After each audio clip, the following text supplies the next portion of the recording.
দশম শ্রেণীর ছাত্রছাত্রীরা, আজকের ভিডিওতে আমরা সামনেই যে তোমাদের টেস্ট পরীক্ষা রয়েছে অর্থাৎ থার্ড সামেটিভ পরীক্ষা রয়েছে এবং মাধ্যমিক পরীক্ষা রয়েছে 2025 সালে, সেই কথা মাথায় রেখেই আজকে আমি ইতিহাসের একটি নমুনা প্রশ্নপত্র, যেটি মাধ্যমিক পরীক্ষা এবং টেস্ট পরীক্ষায় যেমনভাবে প্রশ্ন আসে সেইভাবেই সাজানো রয়েছে। সেই প্রশ্নগুলি কেমন আসতে পারে, এখান থেকেও প্রশ্ন আসার প্রবল সম্ভাবনা আছে, দেখে নাও। দেখতে পাচ্ছ 2025 ইতিহাস, সময় 3 ঘন্টা 15 মিনিট, নিয়মিত পরীক্ষার্থীদের জন্য পূর্ণমান 90 আর বহিরাগত পরীক্ষার্থীদের জন্য পূর্ণমান হলো 100। এবার তোমরা দেখতে পাচ্ছ যে এরপরে প্রশ্ন যেটি শুরু হচ্ছে বিভাগ ক, সেম টু সেম মাধ্যমিকে যেমন প্রশ্ন আসে একদম ওই রকম, এখান থেকে কমন আসার সম্ভাবনা রয়েছে। বিভাগ ক 1 নম্বরের সঠিক উত্তরটি বেছে নিয়ে লেখো। 1 মার্কের 20টি এমসিকিউ থাকবে। প্রথম যে এমসিকিউটি তোমরা দেখতে পাচ্ছ, র্যাচেল কারসন যুক্ত ছিলেন। 4টি অপশন তোমরা দেখতে পাচ্ছ, 4টি অপশন রয়েছে। এই প্রশ্নটির উত্তর হবে পরিবেশের ইতিহাস। এরপরে নেক্সট যে প্রশ্ন রয়েছে 1.2 দাগে, বঙ্গদর্শন সাময়িকপত্রটি ছিল একটি, 4টি অপশন রয়েছে। 4টি অপশনের পরে উত্তরটি কোনটি হবে? মাসিক পত্রিকা। এরপরে 1.3 দাগ, 1.3 দাগে যেটি রয়েছে বিভাগ ক, যে প্রথম সরকারি শিক্ষা কমিশন গঠিত হয়, 4টি অপশন রয়েছে। উত্তর কোনটি হবে? 1882 খ্রিস্টাব্দ। এরপরে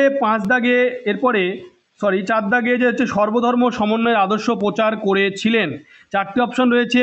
উত্তর হবে শ্রী রামকৃষ্ণ।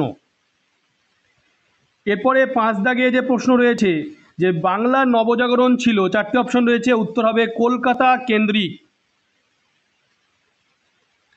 এরপরে তোমার প্রশ্ন রয়েছে নীলদর্পণ নাটকটি ছাপা হয়েছিল, 4টি অপশন রয়েছে। উত্তর হবে ঢাকায়। এরপরে 7 দাগে প্রশ্ন রয়েছে কলকাতা বিশ্ববিদ্যালয়ের প্রথম মুসলিম স্নাতক ছিলেন, 4টি অপশন রয়েছে। উত্তর হবে দেলওয়ার হোসেন আহমেদ। এরপরে 8 দাগে যে প্রশ্ন রয়েছে ঔপনিবেশিক অরণ্য আইনের বিরুদ্ধে সংগঠিত একটি আদিবাসী বিদ্রোহ হলো, 4টি অপশন রয়েছে। উত্তর হবে চুয়াড় বিদ্রোহ। এরপরে 9 দাগে প্রশ্ন রয়েছে সবচেয়ে দীর্ঘস্থায়ী কৃষক বিদ্রোহটি হলো, 4টি অপশন রয়েছে। উত্তর হবে সন্ন্যাসী ফকির বিদ্রোহ। এরপরে 10 দাগে প্রশ্ন রয়েছে যে 1857 খ্রিস্টাব্দে বিদ্রোহকে ভারতের প্রথম সান্ধ্যা যুদ্ধ বলেছেন, 4টি অপশন রয়েছে। উত্তর হবে বিনায়ক দামোদর সাভারকার। এরপরে 11 দাগে প্রশ্ন রয়েছে মহারানী ঘোষণাপত্রের প্রধান উদ্দেশ্য ছিল, 4টি অপশন রয়েছে। উত্তর হবে ভারতে ব্রিটিশদের একচেটিয়া ব্যবসার অধিকার লাভ। এরপরে প্রশ্ন রয়েছে 12 দাগে বাংলা ভাষায় প্রথম বই ছাপা হয়, 4টি অপশন রয়েছে। উত্তর হবে 1778 খ্রিস্টাব্দে। এরপরে প্রশ্ন রয়েছে যে দেশপ্রাণ নামে পরিচিত ছিলেন, 4টি অপশন রয়েছে। উত্তর হবে বীরেন্দ্রনাথ শাসমল। এরপরে 14 দাগে প্রশ্ন রয়েছে মোপলা বিদ্রোহ হয়েছিল, 4টি অপশন রয়েছে। এখানে 4টি অপশন দেখতে পাচ্ছি। উত্তর হবে মালাবার উপকূলে। এরপরে প্রশ্ন রয়েছে 15 দাগে জাতীয় শিক্ষা পরিষদের প্রথম সভাপতি ছিলেন, 4টি অপশন রয়েছে। উত্তর হবে রাসবিহারী ঘোষ। এরপরে 16 দাগে প্রশ্ন রয়েছে নারী কর্মমন্দির প্রতিষ্ঠা করেছিলেন, 4টি অপশন রয়েছে। উত্তর হবে উর্মিলা দেবী। 17 দাগে প্রশ্ন রয়েছে মাতঙ্গিনী হাজরা ভারত ছাড়ো আন্দোলনে অংশগ্রহণ করেছিলেন যে স্থানে, 4টি অপশন রয়েছে। উত্তর হবে তমলুক। এরপরে 18 দাগে প্রশ্ন রয়েছে ওয়ার্কার্স অ্যান্ড পেজেন্টস পার্টি যুক্ত ছিল, 4টি অপশন রয়েছে। উত্তর হবে অসহযোগ আন্দোলনে। এরপরে 16 দাগে প্রশ্ন 19 দাগে প্রশ্ন রয়েছে যে বেঙ্গল টেকনিক্যাল ইনস্টিটিউট প্রতিষ্ঠিত হয়, 4টি অপশন রয়েছে। উত্তর হবে 1906 খ্রিস্টাব্দে। 20 দাগে লাস্ট যে এমসিকিউটি রয়েছে বিভাগ কতে, সেটি হলো স্বতন্ত্র ভাষাভিত্তিক অন্ধ্রপ্রদেশ গঠিত হয়, 4টি অপশন রয়েছে। উত্তর হবে 1953 খ্রিস্টাব্দে। এরপরে দেখতে পাচ্ছ বিভাগ যে খ, লেখা রয়েছে কি নিচের প্রশ্নগুলির উত্তর দাও, প্রতিটি বিভাগ থেকে অন্তত একটি করে, মোট 16টি প্রশ্নের উত্তর দাও। 1 মার্কের 16। উপবিভাগ 2.1 রয়েছে একটি বাক্যে উত্তর দাও। 2.1.1 সোমপ্রকাশ পত্রিকার সম্পাদক কে ছিলেন। 2.1.2 ভারতমাতা চিত্রটি কোন ঐতিহাসিক ঘটনার পটভূমিকায় অঙ্কিত। 2.1.3 কোন বছর শ্রীরামপুর মিশন প্রেস প্রতিষ্ঠিত হয়। 2.1.4 বেঙ্গল টেকনিক্যাল ইনস্টিটিউটের প্রথম অধ্যক্ষ কে ছিলেন। এরপরে যে প্রশ্ন রয়েছে উপবিভাগ ক্ষয়ে উপবিভাগ 2.2 ঠিক বা ভুল নির্ণয় করো, সত্য মিথ্যা। 2.2.1 মোপাল্লা আন্দোলন একটি শ্রমিক আন্দোলন ছিল। 2.2.3 ফরাজি আন্দোলনের একজন নেতা ছিলেন হাজী শরীয়ত উল্লাহ। 2.2.3 লক্ষ্মীর ভাণ্ডার প্রতিষ্ঠা করেন বাসন্তী দেবী। 2.2.4 সোমপ্রকাশ পত্রিকার সম্পাদক ছিলেন দ্বারকানাথ বিদ্যাভূষণ। এরপরে 2.3 কয় স্তম্ভের সঙ্গে ক্ষয় স্তম্ভ মিলাও। দেখতে পাচ্ছ কয় স্তম্ভের সঙ্গে ক্ষয় স্তম্ভ মিলাও, স্তম্ভটি তোমরা দেখতে পাচ্ছ। এরপরে নেক্সট যে প্রশ্ন রয়েছে বিভাগ ক্ষয়ে উপবিভাগ 2.4 প্রদত্ত ভারতবর্ষের রেখা মানচিত্রে নিম্নলিখিত স্থানগুলি চিহ্নিত করো, নামাঙ্কিত করো। পুরো যে মানচিত্র কিন্তু ইতিহাসেও আসবে। 2.4.1 সাঁওতাল বিদ্রোহের এলাকা। 2.4.2 নীল বিদ্রোহের অন্যতম কেন্দ্র যশোহর নদিয়া। 2.4.3 দেশীয় রাজ্য হায়দ্রাবাদ জুনাগড়। 2.4.4 পুনর্গঠিত রাজ্য গুজরাট মহারাষ্ট্র।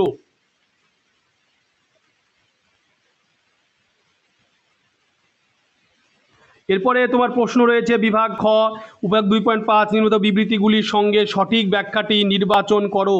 2.5.1 বিবৃতি ভারত সরকার 1929 খ্রিস্টাব্দে মিরাট ষড়যন্ত্র মামলা শুরু করে। দেখতে পাচ্ছ ব্যাখ্যা তিনটি। এরপরে 2.5.2 রয়েছে তোমার যে ব্যাখ্যাটি রয়েছে সেটি হলো বিবৃতি রয়েছে 1906 খ্রিস্টাব্দে জাতীয় শিক্ষা পরিষদ গঠিত হয়। এটা বিবৃতি, তার তিনটি ব্যাখ্যা রয়েছে।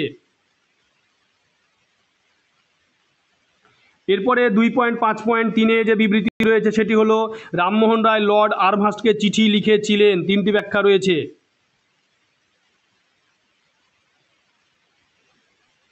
এরপরে 2.5.4 রয়েছে গান্ধীজি কখনোই শ্রমজীবীদের আন্দোলনের সঙ্গে যুক্ত হতে চাননি।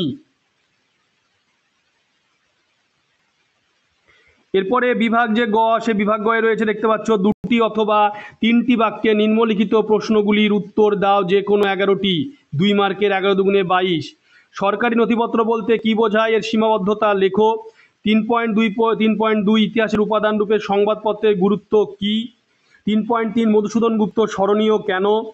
3.4 ফরাজি আন্দোলন কি ধর্মীয় পুনর্জাগরণের আন্দোলন। 3.5 মহারানীর ঘোষণাপত্রের মূল উদ্দেশ্য কি ছিল।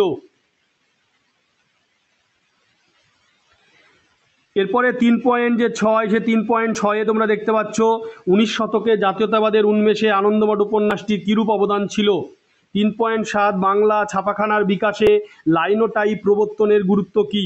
3.8 জমিদার সভা ভারত সভার মধ্যে দুটি পার্থক্য লেখো। 3.9 দীপালি সংঘ কেন প্রতিষ্ঠিত হয়। 3.10 দলিত কাদের বলা হয়। এরপরে 3.11 রয়েছে দেখে নাও দুদু মিয়া, মাতঙ্গিনী হাজরা, ননিবালা দেবী ও ডক্টর মহেন্দ্রলাল সরকার স্মরণীয় কেন। 3.12 অ্যান্টি সার্কুলার সোসাইটি ও ওয়ার্কার্স অ্যান্ড পেজেন্টস পার্টি কেন প্রতিষ্ঠিত হয়েছিল। 3.13 মাদারিপাশে স্পত্তি শ্রীরামালু কে ছিলেন। 3.14 রাজ্য পুনর্গঠন কমিশন কেন গঠিত হয়েছিল। 3.15 দেশীয় রাজ্যগুলি ভারতভুক্তির দলিল বলতে কি বোঝায়। 3.16 1950 সালে কেন নেহেরু লিয়াকত চুক্তি স্বাক্ষরিত হয়েছিল।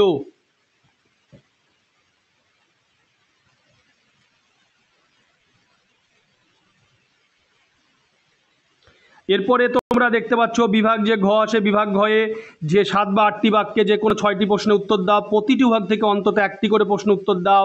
4 6 24 6টি 4 মার্কের।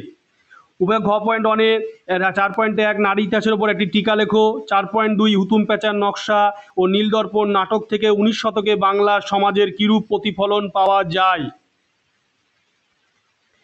এরপরে বিভাগ যে দেখতে পাচ্ছ বিভাগ ঘ 7 বা 8টি বাক্যে যে কোনো 6টি প্রশ্নের উত্তর দাও। প্রতিটি বিভাগ থেকে অন্তত একটি করে প্রশ্নের উত্তর দাও। 4 মার্কে দেখতে পাচ্ছ।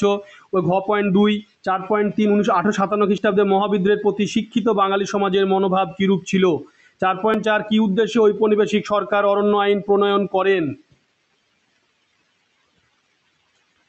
এরপরে উপবিভাগ ঘ পয়েন্টে 3 দেখতে পাচ্ছ রয়েছে ছাপা বইয়ের সঙ্গে শিক্ষা বিস্তারের সম্পর্ক বিশ্লেষণ করো এবং অথবা বাংলায় ছাপাখানার বিকাশে গঙ্গাকিশোর ভট্টাচার্য ও উপেন্দ্রকিশোর রায়চৌধুরীর ভূমিকা বিশ্লেষণ করো। 4.5 4.6 বঙ্গভঙ্গ বিরোধী আন্দোলনের সময় শ্রমিক শ্রেণীর ভূমিকা কিরূপ ছিল। এরপরে ঘ পয়েন্ট যে 4 উপবিভাগে দেখতে পাচ্ছ তোমরা যে স্বাধীনতা লাভের পর 4.7 নম্বরের প্রশ্ন, স্বাধীনতা লাভের পর ভারতীয় রাজ্যগুলিকে ভাষার ভিত্তিতে পুনর্গঠনের জন্য কি কি প্রচেষ্টা হয়েছিল। 4.8 কিভাবে কাশ্মীর সমস্যার সৃষ্টি হয়, অথবা সংক্ষিপ্ত টিকা লেখো দেশ বিভাগ জনিত উদ্বাস্তু সমস্যা। এরপরে তোমরা দেখতে পাচ্ছ বিভাগ ইও রয়েছে 15 বা 16টি বাক্যে যে কোনো একটি প্রশ্নের উত্তর দাও। 8 গুণ 1। 5.1 মহাবিদ্যের চরিত্র প্রকৃতি বিশ্লেষণ করো। 5.2 মানুষ প্রকৃত শিক্ষার সমন্বয় বিষয়ে রবীন্দ্রনাথের চিন্তার সংক্ষিপ্ত পরিচয় দাও, অথবা রবীন্দ্রনাথ ঠাকুরের শিক্ষা চিন্তা ও শান্তিনিকেতন ভাবনার সংক্ষিপ্ত পরিচয় দাও। 5.3 বিংশ শতকে ভারতের উপনিবেশ বিরোধী আন্দোলনে বামপন্থীদের ভূমিকা আলোচনা করো। তোমরা ভিডিওটি বেশি করে শেয়ার করবে, চ্যানেলটিকে অবশ্যই সাবস্ক্রাইব পাশে থাকা বেল আইকনটা প্রেস করবে যাতে পরবর্তী ভিডিও নোটিফিকেশন তোমাদের কাছে পৌঁছে যায়।